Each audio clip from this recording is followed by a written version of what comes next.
des entrepreneurs qui, plutôt que de créer une start-up, se disent qu'il vaut mieux se mettre à leur service, les aider à se développer, à grandir et pourquoi pas ensuite à se vendre à de grands groupes. C'est ce que l'on appelle un start-up studio et on en reçoit un tout de suite sur le plateau de Demain Entreprendre.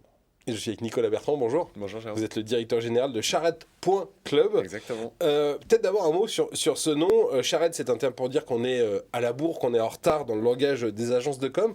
Mais en préparant cette interview, j'ai découvert d'où venait le terme. Exactement. En fait, ça vient de l'architecture, un petit peu comme nous. Et c'est pas forcément être à la bourre, c'est vraiment travailler jusqu'au dernier moment. Ouais. Et donc nous, finalement, c'est un petit peu notre philosophie. Et puis c'était un clin d'œil aussi à notre précédente expérience professionnelle. Donc on s'est appelé comme ça. Voilà, et ça vient en fait du fait qu'on utilisait les charrettes des gens qui transportaient le charbon pour mettre les plans pour pouvoir les livrer aux clients. Exactement. Les architectes bossaient jusqu'à la dernière minute, au cul de la charrette, comme on dit, voilà, jusqu'aux Beaux-Arts de Paris. Alors, en quoi ce nom charrette qui correspond à l'activité que vous avez aujourd'hui, une activité de start-up studio ? En fait, aujourd'hui, elle correspond, parce que comme vous le disiez tout à l'heure, il y a aussi une connotation dans les agences, au sens général. On ne peut pas vraiment se déterminer aujourd'hui comme une agence, mais par contre, on est plutôt un start-up studio qui va accompagner des projets, majoritairement intrapreneuriaux dans les grands groupes, et finalement les aider à bosser en mode charrette, voilà, jusqu'au bout du projet, pour s'épargner certaines lenteurs qu'il peut y avoir dans des grands groupes, on l'a bien connu. Alors comment ça se passe ? Maintenant, il y a de plus en plus de salariés auxquels les grands groupes disent si vous avez un projet, vous avez le droit de le développer à l'intérieur de l'entreprise. À quel moment vous intervenez ? Comment vous intervenez ?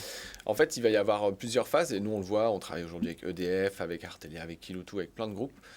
Et on se rend compte finalement qu'il y a d'abord une première prise de risque par le salarié de devoir présenter cette idée-là à son comité. Et si elle est acceptée, il va y avoir une phase de POC, de premier projet.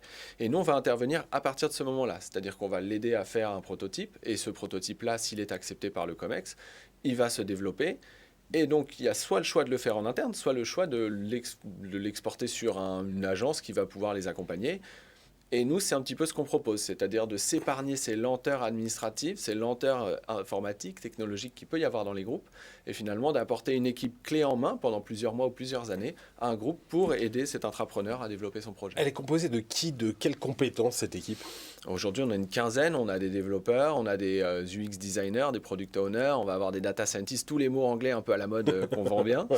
Et voilà, et ça va être majoritairement sur de l'IT. On commence à intégrer aussi des compétences un petit peu marketing pour, voilà, comme on est là depuis 2 ans, bientôt 3 ans, on n'est plus au stade de développer les projets, mais maintenant on fait en sorte qu'ils grossissent et qu'ils croissent. Donc voilà, c'est. Il y a déjà eu quelques succès ? Ah ouais, il y en a. Là, par exemple, en ce moment, on est en train de lancer Artelink, qui est une société qu'on a co-créée avec le géant européen de l'ingénierie Artelia. Et donc, c'est une plateforme un petit peu comme Malte, mais pour les métiers de l'ingénierie plus traditionnels, voilà, au sens propre du terme de l'ingénierie. Et des projets intrapreneuriaux que vous avez accompagnés, il y en a qui ont réussi à grandir, à se faire une place et à devenir des vraies boîtes ? Aujourd'hui, oui, il y en a qui embauchent plusieurs personnes. Artelink, dont je vous parlais tout à l'heure, c'est une équipe aujourd'hui presque de 10 personnes. Et puis là, maintenant... il n'y en a pas encore d'énormes, parce que je vous disais, on n'a que 3 ans, donc ça prend du temps, mais ça se développe plutôt pas mal et on est plutôt content. Est-ce qu'on peut rejoindre le club ? Ah bah toujours. Il n'y a qu'à écrire au site, on a un petit formulaire et puis voilà, c'est le principe d'un club. Voilà, charrette.club, donc Nicolas Bertrand. Merci beaucoup d'être venu aujourd'hui sur notre plateau. À très bientôt dans l'émission. Restez avec nous dans Demain Entreprendre. Ça continue avec une nouvelle histoire d'entreprise.